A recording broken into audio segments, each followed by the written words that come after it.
स्वागत है आप सभी का। आप देख रहे हैं सुर्खियों से आगे और आपके साथ मैं हूं स्वप्निल। तो महाभारत 2024 के रण के मरुधरा मोर्चे पर मतदान के साथ आप ये समझ लीजिए फाइट खत्म हो गई है। बस दंगल में जीता कौन, उसका नाम जून के महीने में सामने आना है।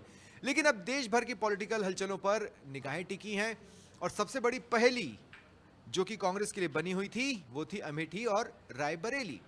चूंकि वहां पर नामांकन की प्रक्रिया शुरू हो चुकी है, ऐसे में कांग्रेस सीईसी की बैठक पर सभी की निगाहें थी। जल्द ही ऐलान भी हो जाएगा। लेकिन जो सूत्र बता रहे हैं, जैसा कि कुछ दिनों पहले हमने आपको बताया था, अमेठी से राहुल गांधी मैदान में उतर सकते हैं और प्रियंका के पॉलिटिकल करियर की ओपनिंग चुनावों की हो सकती है रायबरेली से। ये नाम लगभग तय माने जा रहे हैं। इसके प्रोज एंड कॉन्स पर हमने डिस्कशन किया था, लेकिन कुछ और एंगल्स हैं जिस पर बातचीत के लिए मेरे साथ राहुल अवस्थी और दिनेश कसाना इस वक्त जुड़ रहे हैं। वायनाड में मतदान हो गया, हम भी बैठे थे, तस्वीरें देख रहे थे। तो पहले वायनाड जीतो और फिर अमेठी लौटो, ये प्लान कांग्रेस का मोटा मोटा समझ में आता है। मुझे लगता है कि निर्णय तो पहले ही हो चुका था, मैंने आपसे पहले भी कहा है, और अब उसको अमली जामा पहनाने के लिए एक बैठक सीईसी की औपचारिक मान लें हो रही है या हुई है। आपने बिल्कुल सही कैलकुलेशन किया था कि इस चीज़ का इंतजार किया जा रहा था कि वायनाड का चुनाव बीत जाए, कहीं ये मैसेज वायनाड की जनता के बीच में नहीं चला जाए कि ये अमेठी से भी चुनाव लड़ रहे हैं, यहाँ से भी लड़ रहे हैं, और कहीं ये उत्तर और दक्षिण भारत के बीच का जो क्लैश है वो वहाँ देखने को मिले, या फिर उनको इस चीज़ के लिए कॉन्फिडेंस नहीं हो कि अगर अमेठी से जीत गए यहाँ से छोड़ के चले जाएंगे, कहीं हमारा वोट वेस्ट नहीं हो जाए। इन सारी चीज़ों को मद्देनज़र रखते हुए कांग्रेस ने बहुत स्ट्रेटेजिकली ये प्लान किया। मुझे कैलकुलेशन आपने जो बताई बिल्कुल सही लगती है कि वायनाड जब पूरा हो जाए उसके बाद में कहीं जा कर के आप सोचिए कि अमेठी में जाके हमको क्या करना है। दूसरी चीज़ आपने बिल्कुल सही कही, कांग्रेस के अंदर अब राहुल गांधी को चुनाव लड़ना है, वो ये सीईसी तय करेगी। उस राहुल गांधी बशर्ते थोड़ा बदल गए हों, अब वो पेपर नहीं फाड़ते हों, अब वो उस तरह से अपने आप को प्रदर्शित नहीं करते हो, लेकिन कांग्रेस के अंदर राहुल गांधी क्या हैं ये सब जानते हैं। अगर उनको चुनाव लड़ना है तो ये वो खुद तय करेंगे, और खुद नहीं तय करेंगे तो 10 जनपद के ऊपर डाइनिंग टेबल के ऊपर हो सकता है उन लोगों के बीच में ये डिस्कशन हो कि साहब क्या करना है। मजबूरी देखिए आप, मजबूरी देखिए आप, यूपी में ले देखिए गांधी परिवार, उसमें से भी एक सीट अमेठी हार जाते हैं राहुल गांधी, और वहां पर कांग्रेस के पास वही बचा है। तो कांग्रेस की एक तरह से तो मजबूरी है, अगर हम इसको देखें कि भाई परिवार ही जरूरी है अगर यूपी में किसी तरह से पार्टी को बनाए रखना है। तो देखिए, उत्तर, जैसे राहुल जी ने कहा, उत्तर और दक्षिण के झगड़े की बात है जहाँ तक, तो पिछली बार भी राहुल गांधी दोनों जगह से चुनाव लड़े थे, और इस बार जो प्लान किया है वो कांग्रेस ने नहीं, इलेक्शन कमीशन का प्लान है कि किस चरण में, किस फेज़ में कैसे चुनाव करवाना है। वायनाड से वोटिंग हो चुकी है, राहुल गांधी वहाँ से कैंडिडेट थे, और वहाँ पर मतदान के बाद अब प्रक्रिया आगे की शुरू हो रही है। तो नामांकन प्रक्रिया, जैसा आपने कहा, कि अमेठी में शुरू हो चुकी है। तो ये कांग्रेस पार्टी की स्ट्रेटेजी नहीं, इलेक्शन कमीशन का निर्णय है कि कब किस में किस फेज में वोटिंग करवानी है। लेकिन कांग्रेस उसकी घोषणा के बाद कांग्रेस ने इंतजार किया। हम जो कह रहे हैं, कांग्रेस ने इंतजार किया वायनाड में वोटिंग खत्म होने का। क्या रायबरेली और अमेठी के नाम पहले अनाउंस नहीं हो सकते थे? लेकिन मान लीजिए राहुल गांधी का नाम अनाउंस कर दिया जाता अमेठी के लिए, तो फिर वायनाड में आपके कैंपेन का क्या? देखिए, ये पार्टी की रणनीति हो सकती है, लेकिन जिस तरह कांग्रेस के निकटतम सूत्र ये बताते हैं कि राहुल गांधी इस बार अमेठी से चुनाव नहीं लड़ेंगे। प्रियंका गांधी के जहां तक चुनाव लड़ने की चर्चा थी, क्योंकि सोनिया गांधी ने रिटायरमेंट एक तरह से लोकसभा से ले लिया और वो राज्यसभा में चली गई है, राजस्थान से ही राज्यसभा गई है। उसके बाद ये चर्चा चली थी कि प्रियंका गांधी परंपरागत सीट रायबरेली से कैंडिडेट हो सकती है, लेकिन पार्टी ने अभी तक उस पर भी निर्णय नहीं किया है। एक चीज़ और मैं जोड़ लेता हूँ, वो ये कि जो मेरे अपने पहचान वाले हैं यूपी के, उनसे मुझे ये जानकारी मिली कि रायबरेली और अमेठी ने मिलकर एक सुझाव ये दिया था कि एक काम करते हैं, पलट देते हैं, आप राहुल को रायबरेली ले आओ और प्रियंका को अमेठी भेज दो। लेकिन फिर लोगों के रिएक्शंस को में भी सुना गया या क्या है, कई सारे सोशल मीडिया पर भी वीडियोस हैं जिसमें अमेठी कह रही है कि हमें तो राहुल चाहिए। तो फिर हुआ कि नहीं, अमेठी से ही राहुल को उतारो, रायबरेली से प्रियंका की ओपनिंग करवाओ। मुझे लगता है, पहले मैं एक बात जोड़ देता हूँ फिर मैं आपके सवाल पे आता हूँ, कि वायनाड में चुनाव होने के बाद में अमेठी की पब्लिक के बीच में एक मैसेज ये जाएगा, जो डर है, जो कांग्रेस का हो सकता है डर हो, कि राहुल गांधी को दूसरी सीट से लड़ने की ज़रूरत पड़ गई।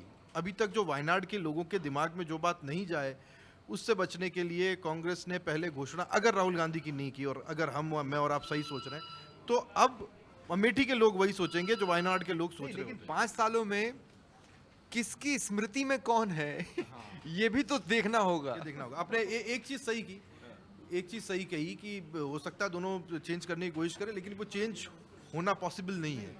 आपने कहा ले दे करके 2 ही सीटें बची है कांग्रेस के पास। मैं कहता हूँ ले दे करके कांग्रेस के पास एक ही सीट बची थी, जिसको वो बिल्कुल कंफर्टेबल कह सकते थे, वो थी रायबरेली। और अगर वहां से सोनिया गांधी लड़ती तो सोनिया गांधी पहले ही वहां से एक तरीके से, अब मुझे लगता है कि वो लोकसभा के चुनाव लड़ती हुई नहीं दिखाई देंगी, अब वो राज्यसभा तक खुद को सीमित रखेंगी। वहां से प्रियंका के लिए एक रास्ता बनता है। वो प्रियंका जो अपने आप को यूपी में झोंक भी चुकी है, वहां से उनको कुछ प्राप्त नहीं हुआ, ना उनकी पार्टी को हुआ, क्योंकि पार्टी थी नहीं, पार्टी जमीन पर कैडर चाहिए, वो कांग्रेस का बचा नहीं है वहां। कांग्रेस का कोई कैडर नहीं बचा है। और इतनी सारी पार्टियों के बीच में कांग्रेस अपने आप को बिल्कुल नेपथ्य में पाती है। वहां सिर्फ नाम के चुनाव होते हैं, और नाम भी एक परिवार के साथ जुड़ा हुआ है। अगर प्रियंका गांधी वहां से लड़ती हैं और राहुल गांधी अमेठी से लड़ते हैं, मेरे लिए देखना दिलचस्प होगा। मुझे लगता है दोनों में से, जो मेरा मन कहता है, दोनों में से कोई एक चुनाव लड़ेगा और वो रायबरेली से लड़ेगा। अमेठी को फिलहाल छोड़ दिया जाएगा या फिर किसी और कैंडिडेट को लेकर के आया जाएगा, अभी मुझे ऐसा लगता है। पर जो हवा फर्स्ट फेज में बनी वो कांग्रेस के लिए, उसके बाद में ये रिस्क कांग्रेस अब ले सकती है। कांग्रेस एग्रेसिव भी हो रही है। जो मैंने महसूस किया, कांग्रेस एग्रेसिव हो रही है। हालिया रणनीति अगर हम देखें तो कांग्रेस दूसरी पिच पर भी एग्रेसिवली खेलने की कोशिश कर रही है, और शायद इसीलिए वो ये रिस्क लेने को भी तैयार है कि दोनों भाई बहन अगर अमेठी रायबरेली से उतरते हैं तो उससे पहले रामलला के दर्शनों के लिए भी जाएंगे। देखिए, ये चर्चा कई दिन से चल रही है कि दोनों, प्रियंका और राहुल दोनों अयोध्या जाएंगे, दर्शन करेंगे रामलला के। लेकिन मैं राहुल जी की इस बात से सहमत हूँ कि दोनों में से कोई एक चुनाव यूपी से लड़ेगा, क्योंकि मैसेज ठीक नहीं जा रहा है। यूपी से जो परंपरागत सीटें उनकी रही है, गांधी फैमिली की, राजीव गांधी वहाँ से लड़े, सोनिया गांधी लंबे समय तक रही, और राहुल गांधी की परंपरागत सीट अमेठी, हालांकि वो पिछले चुनाव हार गए, लेकिन लगातार चूंकि 80 सीटें यूपी से जाती हैं। पर हो सकता है कम मतदान ने एक्साइटेड किया हो कांग्रेस को। नहीं, ये भी हो सकता है, लेकिन जो कि डिमांड लगातार वहाँ से आ रही है कि दोनों में से कोई एक चुनाव लड़े। और प्रियंका गांधी अगर लड़ती है तो उनका ये पहला चुनाव होगा, और पहला चुनाव कहते हैं कि हारने के लिए नहीं लड़ा जाता। तो प्रियंका गांधी को वहाँ से जिस तरह की, सही है, एक चीज दिनेश कह रहे हैं, अमेठी में बशर्ते अब वो अमेठी मांगे क्या चल रहा है और कोई स्मृति में है या नहीं है, आपकी कैलकुलेशन ठीक है। लेकिन रायबरेली अभी वैसा नहीं है जैसा आप सोचा करते थे। रायबरेली में माहौल अलग है।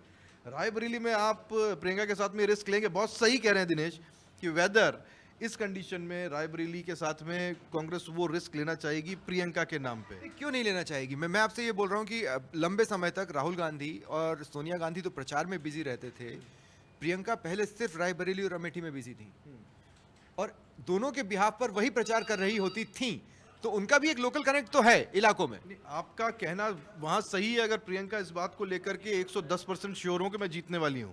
लेकिन अगर थोड़ा सा भी इफ एंड बट है, तो पहला चुनाव क्या इस रिस्क के साथ में प्रियंका को लड़ाया जा सकता है कि वो हार भी सकती हैं? क्या कांग्रेस ब्रह्मास्त्र यूज करने का समय तो मेरे ख्याल से कांग्रेस बहुत पहले ही मिस कर चुकी है। अब उसके बाद जब ब्रह्मास्त्र को यूज करना है कर लो। ये चुनाव रिस्क का है दोनों बहन भाइयों के लिए, और रिस्क राहुल गांधी उठा सकते हैं, इस तरह की प्रियंका रिस्क नहीं उठा सकती। नहीं, लेकिन फिर मैं एक बात और भी जोड़ देता हूं। वायनाड से खड़े होकर राहुल ने इंडिया को मैसेज क्या दिया, लेकिन यूपी से खड़े होकर वो नॉर्थ के एक बड़े क्षेत्र को मैसेज देते हैं।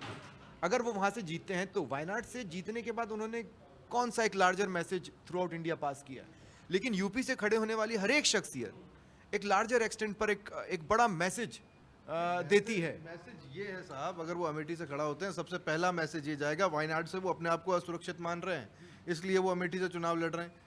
ये मैसेज सबसे बड़ा चला जाएगा। हालांकि केरला में तो एक बार में सारे के सारे सीट्स पर वोट पड़ गए, लेकिन दूसरी जगहों पर कांग्रेस की ये इंप्रेशन लेकर के जाएगा कि Rahul Gandhi is not feeling himself comfortable in Wayanad, that's why उन्होंने अपने लिए एक और सीट चुनने की कोशिश की है।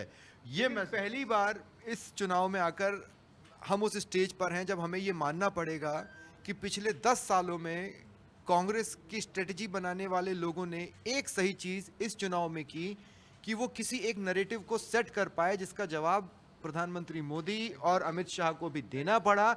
ऐसे में वही स्ट्रेटजी बनाने वाला दिमाग क्या सोच रहा होगा, इसके पीछे का जवाब भी उसने तैयार रखा होगा। मैं ये मानकर चल रहा हूं अगर राहुल और प्रियंका दोनों के नाम आते हैं या एक भी नाम आता है, तो उस स्ट्रेटजी ने और रामलला के दर्शन, इन सबका कुछ ना कुछ ताना बाना बुनकर रखा गया होगा और वो हमें आने वाले समय में 24 घंटे में दिखेगा। आपके स्टाइल में बोलो, राम लला हम आएंगे, दर्शन करके जाएंगे। अब कांग्रेस इस नारे के साथ में आ सकती है और ये कुछ बदलाव लेकर के आ सकता है। देखिए अब राम के साथ सबको राम राम करनी है और करते रहेंगे, और यूपी में बिना राम राम बोले काम चल ही नहीं सकता। तो कांग्रेस को ये तो करना ही होगा। और उन्होंने शायद, अब आप कह रहे हैं ब्रह्मास्त्र, वो यूपी में रामलला के दर्शन एक वो ब्रह्मास्त्र है जिसको वो चलाने को, अब ब्रह्मास्त्र कहिए, दिव्यास्त्र कहिए या रामास्त्र कहिए। हालांकि फिर मैं इस बात को मेंटेन कर रहा हूं कि ब्रह्मास्त्र को यूज करने का सबसे एक सटीक समय होता है। कांग्रेस अपने ब्रह्मास्त्रों को यूज करने का सटीक समय हर बार मिस कर देती है, लेकिन ब्रह्मास्त्र फिर जितना असर दिखाए उतना तो दिखाएगा ही। अब मैं एक और पोर्शन पर आ रहा हूं जो कांग्रेस के लिए बड़ी परेशानी का सबब बन रहा है। कांग्रेस ने और थोड़ा आरएलपी ने भी अपने कुछ लोगों को अनुशासनहीनता पर सस्पेंड किया है मरुधरा में। ये और वोटिंग, कांग्रेस ने तो वोटिंग खत्म होने के बाद किया है। ये वैसा नहीं है कि बहुत देर से दर पे आंखें लगी थी, हजूर आते आते बहुत देर कर दी। देखिए, अंदर खाने कांग्रेस में एक बातचीत चल रही है कल से, जब से ये कार्रवाई हुई है, कि कांग्रेस का ये गठबंधन था, ये ठगबंधन था जो कांग्रेस को इस्तेमाल किया गया है पूरी तरह से। नागौर में इलेक्शन होते हैं, वोटिंग होती है, उससे पहले हनुमान बेनीवाल रिकमेंड करते हैं कि ये नेता मेरा सहयोग नहीं कर रहे हैं और पार्टी के खिलाफ प्रचार कर रहे हैं, उन पर कांग्रेस एक्शन लेती है। और जैसे ही नागौर का चुनाव खत्म होता है और कांग्रेस पार्टी का जब समय आता है कि दूसरी सीटों पर हनुमान का इस्तेमाल किया जाए या प्रयोग, वहाँ पर उनका उपयोग किया जाए, तब हनुमान बेनीवाल एक तरह से दूसरी रणनीति के तहत नागौर जैसलमेर बाड़मेर सीट पर अपने ही लोगों से, आरएलपी के लोगों से बीजेपी का समर्थन करवा देते हैं। तो ये कार्रवाई ये इशारे पर हुआ है। बिल्कुल ये इशारे पर हुआ। हनुमान बेनीवाल का स्टेटमेंट मैंने खुद ने सुना है, जब उन्होंने कहा कि वहाँ पर जो उम्मीदवार बेनीवाल कांग्रेस पार्टी के कैंडिडेट हैं, उनके लिए हनुमान बेनीवाल कह रहे हैं कि उम्मीदवार को तो गजेंद्र सिंह लेके आए थे मेरे पास, और गजेंद्र सिंह खुद वहाँ पर बीजेपी का समर्थन खुद ही ने इशारा कर अपने लोगों को सस्पेंड भी किया ताकि गठबंधन धर्म दिखा पाए। नहीं, हनुमान बेनीवाल ने कोई कार्रवाई नहीं की, कांग्रेस पार्टी ने कार्रवाई की। तेजपाल मिर्धा, जिनको कांग्रेस पार्टी ने पिछले दिनों सस्पेंड किया था, और कल 2 कार्रवाइयाँ हुई है, वो एक जालोर डिस्ट्रिक्ट कांग्रेस कमेटी के रिकमेंडेशन पे हुई है, जहां वैभव गहलोत के खिलाफ चुनाव प्रचार में पूर्व विधानसभा अध्यक्ष हैं दीपेंद्र सिंह शेखावत, उनके पुत्र हैं बालेंदु शेखावत, जो सचिन पायलट के नज़दीकी हैं, उनकी वहाँ पर मिलीभगत सामने आई थी। उन्होंने वहाँ पर, और दूसरी कार्रवाई अमीन खान पे हुई है, जिनको लेकर उम्मीदवार बेनीवाल के साथ हालिया एक घटनाक्रम काफी चर्चाओं में रहा, जब उम्मीदवार बेनीवाल पहुंचते हैं और अमीन खान कहते हैं कि अब मेरे पास आने का क्या फायदा। वो भी है। और चूंकि विधानसभा चुनाव में भी उन्होंने शिव से थे रविंद्र सिंह भाटी, जब भी उन्होंने इस तरह के स्टेटमेंट दिए थे, और अब भी चूंकि मुस्लिम समाज को उन्होंने इस तरह के इशारे किए, बातें कही, और जब उम्मीदवार बेनीवाल जब उनके पास गए तो उन्होंने इशारों में बहुत सारी बातें कही, जैसे आपने बताया। तो ये तमाम बातें, पूरी रिपोर्ट्स पीसीसी के पास पहुंची थी, उन रिपोर्ट्स के आधार पर ये तमाम कार्रवाई कर दी कांग्रेस पार्टी ने। इसका दूसरा पहलू ये भी है कि वोटिंग से पहले अगर इस तरह की कार्रवाई होती तो इसका इफेक्ट है वो कांग्रेस पार्टी को नुकसान कर सकता था। कई सीटों पर इसका इफेक्ट होता, जैसे राजपूत समाज की नाराजगी सामने आ सकती थी, बालेंदु शेखावत को जिस तरह का एक्शन हुआ है। दूसरी कार्रवाई अमीन खान पे हुई है, तो वहाँ माइनॉरिटी है वो रिएक्ट कर सकती थी। तो कांग्रेस वोटिंग खत्म होने का इंतजार किया गया। सस्पेंशन के साथ मैं रेजिग्नेशन पे भी थोड़ी सी बात करता हूँ। जो पहला पॉइंट हम लोगों ने डिस्कस किया उसको भी दिमाग में रखना है। महाराष्ट्र में कांग्रेस के कार्यकारी अध्यक्ष हैं, पूर्व मंत्री हैं आरिफ नसीम खान। उन्होंने कांग्रेस की कैंपेन कमेटी से इस्तीफा दे दिया और ये बताया कि महाविकास अघाड़ी ने एक भी मुस्लिम को टिकट नहीं दिया है। अब मुस्लिम उनसे आके पूछ रहे हैं कि सिर्फ वोट चाहिए, कैंडिडेट क्यों नहीं। इस बार मुझे लगता है कि कांग्रेस पार्टी ने जो अप्रोच ली है वो ठीक वैसी है जैसे भारतीय जनता पार्टी अप्रोच लेती है। बीजेपी ने जिस तरह से फैसला कर लिया था कि हम जहां फ़ायदा होगा वहां टिकट देंगे और मुस्लिम कैंडिडेट्स को टिकट देने से हमको कोई फ़ायदा नहीं होगा। पिछली बार के विधानसभा चुनाव याद कीजिए, मैंने तो आखिरी टिकट देखा था तब टोंक से, मैं नाम बोल रहा हूँ, और उनको जो टिकट मिला उसके बाद में एक कैंडिडेट को टिकट नहीं मिला। केरला में एक मिला, हाँ, पर उसके अलावा कोई टिकट नहीं मिला। राजस्थान में तो कोई टिकट की गुंजाइश भी नहीं छोड़ी गई।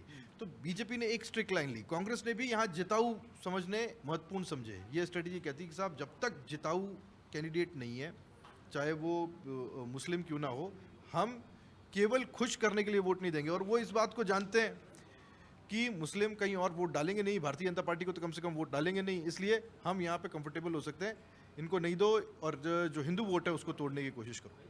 हाँ, लेकिन आपसे भी मेरा ये सवाल है, ये मुस्लिम कैंडिडेट वाली जो कांग्रेस को कहा जा रहा है, क्या ये भी उसी तरह से स्ट्रेटेजिक है जिस तरह से बीजेपी की स्ट्रेटेजी रही है? देखिए ये बात सही है, जैसा राहुल जी ने कहा कि जिस रास्ते पर बीजेपी थी, जो स्ट्रेटेजी बीजेपी की थी, ठीक उसी तरह के फैसले कांग्रेस पार्टी ने इस बार किए। न केवल महाराष्ट्र बल्कि राजस्थान में भी एक भी मुस्लिम को कांग्रेस पार्टी ने कैंडिडेट यहाँ पर नहीं बनाया गया। और कांग्रेस की स्थिति भी वही हो गई है कि जिस तरह से अल्पसंख्यक को एक भी टिकट नहीं दिया गया, और इंडिया अलायंस का जो समूह बना है, और कांग्रेस पार्टी ने इंडिया अलायंस में जिस तरह से कहा कि व्यक्तिगत हितों को छोड़कर राष्ट्र सर्वोपरि है, इस दिशा में हमको आगे बढ़ना है। माइनॉरिटी ने भी इस बार यही किया है कि राष्ट्र हित में बीजेपी को हराने के लिए हमें ये भी मंजूर है। कांग्रेस पार्टी का दावा है, मेरा नहीं, कांग्रेस पार्टी का दावा है कि राष्ट्र हित में माइनॉरिटी ने ये समझौता किया है कांग्रेस पार्टी के साथ कि बीजेपी को हराने के लिए हम इस पर भी तैयार हैं कि कोई भी टिकट हमें नहीं दिया जाए। यही सवाल हमने कांग्रेस के नेताओं से कई बार किया कि बीजेपी की स्ट्रेटेजी है, एक भी टिकट नहीं देती है, आपने भी वही उसी रास्ते पर चल निकले हैं। तो उनका तर्क यही था कि राष्ट्र हित में बीजेपी को हराने के लिए मुस्लिम समाज, अल्पसंख्यक वर्ग पूरी तरह से इसमें सहमत है। मतलब पहले आप क्या कर रहे थे? आप पहले पार्टिसिपेशन करवा रहे थे? मतलब ये तो स्पोर्ट्स में होता है ना कि आदमी एक पार्टिसिपेशन का सर्टिफिकेट मिल जाएगा, इसके लिए उतार दिया। ये बड़ा अजीब सा तर्क है ये। लेकिन जब धर्म पे बात कर ली, जाति पर भी बात कर ली, जो वोटिंग परसेंटेज है, राहुल, क्या इसमें आपको ऐसा लगता है कि कुछ जातियां ऐसी हैं जो इस वोटिंग के जरिए शक्ति प्रदर्शन कर रही हैं? क्या आपको इस तरह की फील आई? मुझे पता नहीं क्यों बार बार आई है। कुछ खास हिस्सों में ऐसी फीलिंग आई है। मुझे याद है, मैं बार बार एक चुनाव का जिक्र करता हूँ, वो है 2009 का टोंक सवाई माधोपुर का चुनाव। और उस चुनाव में नमो नारायण मीणा और कर्नल वैसला आमने सामने थे। और अगर जातियों का आपको शक्ति प्रदर्शन देखना हो तो उस वक्त के चुनाव में टोंक सवाई माधोपुर जाकर के देखिएगा, कभी आपको वो पढ़ने का मौका मिले तो देखिएगा उस समय शक्ति प्रदर्शन क्या थे। इस बार टोंक सवाई माधोपुर बिल्कुल ठंडा दिखा, बहुत ज़्यादा वोटिंग नहीं हुई, वोटिंग परसेंटेज पहले से कम हुए। और इस बार भी गुर्जर मीणा आमने सामने थे, लेकिन शक्ति प्रदर्शन उस तरह का नहीं था। आप जिस शक्ति प्रदर्शन की बात कर रहे हैं वो शक्ति प्रदर्शन बाड़मेर में ज़रूर दिखाई दिया। ये जो शक्ति प्रदर्शन है वो दिखाई नहीं दिया, वो दिखाई दे रहा है। वो और जालोर में भी मैं आगे उसको जोड़ूंगा कैसे, लेकिन हाँ, वो कंटिन्यूस टेंस में है, वो शक्ति प्रदर्शन दिखाई दे रहा है। हाँ, ये सच्चाई है कि राजनीति से अलग हटके भी कई ऐसी परिस्थितियां उन इलाकों में बनती है जहां उन जातियों को अपने आप के होने का एहसास कराना पड़ता है। उन नेताओं के ऊपर ये दारोमदार है कि वो उस सोशल स्ट्रक्चर में अपने आप को ज़्यादा बलिष्ठ, ज़्यादा मसल फ्लेक्सिंग दिखाएं और उस बाहुबल के साथ में वो उन लोगों के साथ में खड़े हुए दिखाई दें। आज बाड़मेर में जो कुछ हो रहा है, कल से आज तक का घटनाक्रम चुनाव खत्म होने के साथ साथ से जो शुरू हुआ था, वो उसी का पार्ट है। लेकिन बाकी हिस्सों में राजस्थान के उदासीनता बहुत ज़्यादा हावी थी। अगर किसी ने सबसे ज़्यादा प्रभावित किया तो वो उदासीनता थी। किसी ने भी कोई बहुत ज़्यादा इंटरेस्ट नहीं लिया। हाँ, चूरू में एक छोटा सा एसेंस ज़रूर दिखाई दिया, जहाँ पे एक कैंडिडेट को किसी खास वर्ग से होते हुए भी किसी दूसरे वर्ग का बता दिया गया, क्योंकि उसके पीछे जो व्यक्ति था उसके वर्ग से उसका नाम जोड़ा गया। तो चूरू में थोड़ा सा एसेंस दिखाई दिया। अदरवाइज इस बार के लोकसभा चुनाव में मुझे बहुत ज़्यादा कुछ ऐसा घटता हुआ मुझे ऐसा लगता है कि कुछ तो रणनीतिक चूक नहीं कहूँगा, ब्लंडर्स हुए हैं। अब वो ब्लंडर्स किस तरह के हैं? जैसे आप किसी को मंच पर खड़ा करके ये बता रहे हैं कि भाई ये किसान है और ये गरीब है, वो कितना इनकम टैक्स भरता है, आपको जानकारी है। जब आप ये बता रहे हैं कि इनकी जो मदर है वो इस वक्त खेत में काम कर रही होगी, कौन विश्वास करेगा? मुझे लगता है कि ये कुछ छोटी छोटी सी बातें ज़रूर थी जो ब्लंडर के तौर पर ज़मीन पर गई, और जवाब देने का मौका भी चूका गया। राहुल कसवा अगर कुछ सवाल उठा रहे थे तो देना चाहिए था एक जवाब। देखिए, मैं ये चीज़ बताता हूँ क्योंकि मैंने झांझड़िया को फॉलो किया है। फॉलो करने के अलावा मैंने उनको कवर किया है। देवेंद्र झांझड़िया आज बशर्ते एक बहुत अच्छी स्थिति में आपको उनका परिवार दिखाई देता हो, लेकिन देवेंद्र झांझड़िया का परिवार हमेशा से ऐसा नहीं था। देवेंद्र झांझड़िया वास्तव में एक खेती किसानी वाले मैं उनके पुराने इतिहास को बिल्कुल कमेंट नहीं कर रहा हूँ, मैं मौजूदा कंडीशन की बात कर रहा हूँ। क्या आप आज भी उसमें वही देख रहे हैं जो दिखाने की कोशिश की जा रही है? हाँ, जो दिखाने की कोशिश की जा रही थी, और शायद ये एक्सपेक्टेड नहीं था कि उस पन्ने को पलट के यहाँ पर ले जाया जाएगा। लेकिन राहुल कसवा बहुत स्मार्ट प्ले कर गए। उन्होंने वो सारी की सारी इकोनॉमिक्स सामने रख दी और उन्होंने ये बता दिया कि साहब जो बताया गया था तस्वीर वो नहीं है, ये है। तो चूरू का इस बार का चुनाव देखिए, एक मज़ेदार चीज़ है। आप कह रहे हैं जो ब्लंडर ये भी हो सकता है कि किसी के कहने पर ये टिकट बांट दिया या बदल दिया गया। राहुल कसवा और कसवा फैमिली वो फैमिली है जिन्होंने बीजेपी को चूरू में, और चूरू न सिर्फ चूरू में बल्कि पूरी शेखावाटी में तब जिंदा रखा जब 2009 में बीजेपी के पास में पूरे राजस्थान में सिर्फ 4 सीटें हुआ करती थी, कुल जमा 4। उन 4 में से भी उत्तरी राजस्थान में पूरा हरी झंडी सपाचट मामला होता था। बीकानेर तो क्योंकि गढ़ है तो बीजेपी के पास होता था, और यहाँ तक कि 2009 में कोटा निकल गया था, कोटा इजराज सिंह जीत गए थे। उस जमाने में भी चूरू की सीट कसवा परिवार ने बीजेपी के हाथ से जाने नहीं दी। हाँ, इसके पीछे दूसरा लॉजिक और है कि चूरू में कसवा परिवार को राजेंद्र राठौड़ का सपोर्ट मिलता रहा और वो कम्युनिटीज एक साथ वोट करती रही और बीजेपी जिंदा तो रही। फिर क्या ये सेकंड ब्लंडर नहीं होगा कि आपने बहुत सोच समझकर सतीश पूनिया और राजेंद्र राठौड़ को कहा कि जो जिम्मेदारियां दी हैं वहीं पे बिजी रहो? देखिए, सतीश पूनिया को तो मैदान में बाद में उतारा गया। मैं आपकी बात से सहमत हूँ स्वप्निल जी कि ब्लेंडर बीजेपी से हुआ। कांग्रेस ने देवेंद्र झांझड़िया को फ्रंट फुट पर आने ही नहीं दिया। राहुल कसवा ने सीधी फाइट राजेंद्र राठौड़ से ही रखी इस चुनाव में, और ये चुनाव 2 जातियों के बीच का चुनाव बनकर रह गया। और ये केवल चूरू की स्थिति नहीं, राजस्थान में 2014 की बात करें और 2019 के चुनाव से इस बार का 2024 का चुनाव है लोकसभा का, वो बहुत डिफरेंट रहा है। दोनों बार मोदी के चेहरे पर ही चुनाव था और वो केंद्रित भी रहा, लेकिन इस बार किसी भी सीट पर उठाकर देखें, ज़्यादातर सीटों पर जातियों में चुनाव शिफ्ट हो गया। चूरू की हम बात कर रहे हैं, जैसलमेर बाड़मेर की हम बात कर रहे हैं, जोधपुर में दोनों कैंडिडेट राजपूत वर्ग से थे, लेकिन वहाँ पर भी मोदी का कोई खास इफेक्ट इस तरह का देखने को नहीं मिल रहा। कोटा में प्रहलाद गुंजल बीजेपी से कांग्रेस में आए और उसके बाद जिस तरह से जातिगत समीकरण में वो सीट उलझी है, चाहे बात सवाई माधोपुर की हम कर रहे हैं, दौसा की कर रहे हैं, जयपुर ओरिजिनली तो हम बात कर रहे थे कि जातियों के शक्ति प्रदर्शन की। क्या आपको लगता है शक्ति प्रदर्शन में राजपूतों ने भी अपने तरीके से भागीदारी निभाई है? पूरी तरह से जैसलमेर बाड़मेर सीट पर सिर्फ वहीं तक या जोधपुर में भी या अन्य जगहों पर? जोधपुर में दोनों कैंडिडेट राजपूत हैं और दोनों के प्रति सॉफ्ट कॉर्नर है। कौन जीतेगा कौन हारेगा ये अलग समीकरण है, लेकिन जैसा आप कह रहे हैं शक्ति प्रदर्शन केवल जैसलमेर बाड़मेर सीट पर देखने को मिला।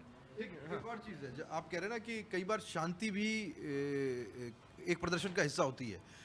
बाड़मेर जैसलमेर में वो मसल फ्लेक्सिंग थी, लेकिन जैसे ही आप नागौर में आते हैं वहाँ एक खामोशी थी। राजपूत समाज पूरा खामोश दिखाई दिया, मैंने उनको इन्वॉल्व भी नहीं देखा। वो ऐसे नहीं थे कि कहीं चलो ज्योति मिर्धा के साथ में लगते हैं, और मैंने CR चौधरी के साथ में उनको इन्वॉल्व देखा है। यहाँ तक कि हनुमान बेनीवाल जो उनको फूटी आंख नहीं सुहाते थे उस जमाने में, लेकिन भारतीय जनता पार्टी के कहने पर लोकसभा चुनाव में राजपूत उनके साथ लगे और वोटिंग करवाई, और पूरा एक राजपूत समाज का वोट आया, इसलिए बहुत बड़ी जीत नागौर से आपने देखी हनुमान बेनीवाल की हुई। लेकिन इस बार के चुनाव में राजपूत साइलेंट था, और वो जो खामोशी थी। साइलेंट क्या था? जब आप कैमरों पर आकर गंगा जल हाथ में लेकर कस्में खा रहे हो, नारे लगा रहे हो। राजपूत वोट दुविधा में था इस बार। थोड़ी देर पहले की घटनाक्रम है, रूपाला ने दोबारा माफी मांगी है भाई। थोड़ी देर पहले हम कहीं बैठे थे और राजपूत समाज के सोशली नेता हैं महिपाल सिंह मकराना, जो पूरे देश भर में घूमकर ये शपथ का वो करवा रहे हैं। रूपाला के बयान के बाद जिस तरह का विवाद उपजा है और उसके बाद जो मूवमेंट बना है, उसका कहीं ना कहीं इम्पैक्ट गुजरात में तो ज़्यादा है, लेकिन राजस्थान में भी उसका देखने को मिला है। हालांकि राजपूत नेताओं ने राहुल के सपोर्ट में मैं एक बात जरूर कहूंगा, वो वोट डालते टाइम पर राजपूत समाज बकायदा खामोश रहा है। उससे पहले उसने अपने गुस्से का इजहार किया, लेकिन वही है ना कि पोलिंग बूथ में घुसने के बाद और ईवीएम के सामने उसने क्या डिसीजन लिया। समस्या ये है राजपूत समाज के साथ, समस्या ये है कि वो जब ईवीएम के सामने जाता है, वो जब कांग्रेस को देखता है तो उसके पास वो दबाने की उसकी जो परंपरागत तरीके रहे वो अलाउ नहीं करते, कॉन्शियस अलाउ नहीं करता, क्योंकि वो कांग्रेस के साथ में अपने आप को जुड़ा हुआ पाते ही नहीं है। ये समस्या उनके साथ है। अब वो क्या करें ऐसी स्थिति में? तो वो साइलेंट हो जाते हैं। और जहाँ तक बाड़मेर जैसलमेर का सवाल है, जहाँ वो अभिव्यक्ति करने की उनके पास में आज़ादी थी, वहाँ उनके पास खुद का कैंडिडेट था। ये जैसलमेर बाड़मेर में ऑप्शन था, लेकिन खामोशी का जहाँ तक प्रश्न, खामोशी का कारण यही था कि इस बार किस तरफ जाना है ये तय नहीं था, क्योंकि बीजेपी से खुली बगावत राजपूत समाज के सामाजिक नेता कर चुके थे। तो राजपूत समाज जो वोट बैंक था वो खुली तरह से, चूँकि वोट बैंक तो बीजेपी का है, और जैसा राहुल ने कहा कि जब ईवीएम के सामने जाते हैं तो उनका मन तो बीजेपी की तरफ करता है, लेकिन दूसरी तरफ स्वाभिमान की लड़ाई थी। तो ये सस्पेंस था कि वोट किधर देना है, इसलिए खामोश राजपूत समाज। अब एक छोटा सा मेरा खुद का एनालिसिस है। मैंने बड़ी मुश्किल से कुछ आंकड़े निकाल कर और कुछ जगहों के वोटिंग परसेंटेजेस को देखने के बाद एक निष्कर्ष पर पहुंचने की कोशिश की। पहला चरण और दूसरे चरण का मिला के मैं ये बात कर रहा हूँ। ये फिनोमेना मैंने बिहार में देखा है, छत्तीसगढ़ में देखा है, यूपी में भी देखा है और राजस्थान में देखा है। लेकिन एग्जाम्पल मैं राजस्थान का दूंगा। एग्जाम्पल बाड़मेर, जैसलमेर और बांसवाड़ा, जहां पर वोटिंग परसेंटेज पिछली बार के बेहद नज़दीक तक पहुंचा। लगभग हम कहें कि उसको भी आप हिस्टोरिक फिगर कह सकते हैं। और ये दोनों वो सीटें हैं जहां पर मतदाताओं के पास ऑप्शंस थे। यही बिहार में भी मैं देख रहा हूं, यही छत्तीसगढ़ में भी देख रहा हूं और यूपी में भी देख रहा हूं। वोटिंग परसेंटेज वहां ज़्यादा दिख रहा है जहां पर ऑप्शंस हैं। क्या आप इस एनालिसिस को एंडोर्स करेंगे? मैं बिल्कुल एंडोर्स करूंगा और ये सिर्फ इस बार के चुनाव का नहीं है, ये हर बार के चुनाव की एक हकीकत है। ऐसा इसलिए क्योंकि वो तीनों के तीनों कैंडिडेट अपने अपने समर्थकों को खींचकर बूथ तक लाने की कोशिश करते हैं और जब दो ताकतें लगती हैं लोगों को खींचकर वोट करवाने के लिए, तो वो ऑब्वियसली बाकी जगहों से ज़्यादा होती हैं। और चूंकि वहाँ उनके लिए ये मुकाबला बहुत महत्वपूर्ण बन जाता है कि साहब अगर वहाँ यहाँ वोटों की कीमत बढ़ जाती है, क्योंकि वो डिवाइडेड बाय 3 हैं, तो वो जब वोटों की कीमत बढ़ती है तो एक एक आदमी अपने आप या तो वो देने के लिए आता है या फिर उसे लाया जाता है। मैंने खुद मतलब ऑप्शंस भी एक्साइट नहीं कर रहा था, वो तो रूटीन पॉलिटिक्स है जो उसको बढ़ा ले जाती है। हाँ बिल्कुल, ये बिल्कुल ये कह सकते हैं क्योंकि बांसवाड़ा डूंगरपुर में हर बार ही चुनाव ज़्यादा होता है, वोटिंग ज़्यादा होती है और आप इसी तरह के वोटिंग पैटर्न हर बार या बाड़मेर जैसलमेर सीट पर देखेंगे। यहाँ भी हर बार वोटिंग ज़्यादा होती है। हम कहने को स्टूडियो में बैठकर एसी में हर बार जहाँ जहाँ ज़्यादा होती है, मैं श्री गंगानगर को भी अगर हटा देता हूँ तो उसके अलावा हर बार जहाँ जहाँ ज़्यादा होती है वहाँ पर भी हमने कम देखी, कम से कम पिछली 2 बार से। कोटा में आप इसका एग्जाम्पल कोटा से देखिए। कोटा में 2 ही कैंडिडेट थे, कोई तीसरा नहीं था। दोनों के दोनों एक ही पार्टी में थे एक समय पर, दो अब अलग अलग लड़ रहे हैं। लेकिन वोटिंग परसेंटेज कोटा का पिछली बार की तुलना में सुधरा। हाँ सुधरा। इस सुधरने के पीछे का कारण ये था कि दोनों ही पार्टी के कैंडिडेट्स ने अपने अपने वोटर्स को पकड़ करके वोटिंग कराने के लिए वो लेकर के गए। तो जब फंसा हुआ चुनाव होता है तब दोनों तरफ से ताकत लगती है। ओम बिरला ने पूरी ताकत लगाई और दूसरी तरफ गुंजल ने अपनी तरफ से जो भी जातिगत गुणा बैठ सकता था, गुणा भाग, वो पूरा किया। मीणा और गुर्जर अगर एक तरफ होकर कोटा भी फंस गई है और इसीलिए कोटा भी फंस गई है। फाइनल कमेंट यही। देखिए, जब टक्कर का चुनाव होता है, कांटे की टक्कर होती है, तो वोटिंग परसेंट निश्चित तौर पर बढ़ता है। और जैसलमेर, बाड़मेर और बांसवाड़ा का हम जिक्र कर रहे हैं तो वहाँ पर त्रिकोणीय संघर्ष है और त्रिकोणीय संघर्ष में आमतौर पर वोटिंग परसेंट बढ़ता है। और उसका कारण यही है कि तीनों कैंडिडेट हैं जैसलमेर बाड़मेर में, तीनों बराबर की टक्कर के हैं और जब कैंडिडेट टक्कर के होते हैं तो वोटर्स को खींचकर लाया जाता है और यही सबसे बड़ा कारण है वहाँ पर बढ़ने का। तो ये था आज का सुर्खियों से आगे। नमस्कार।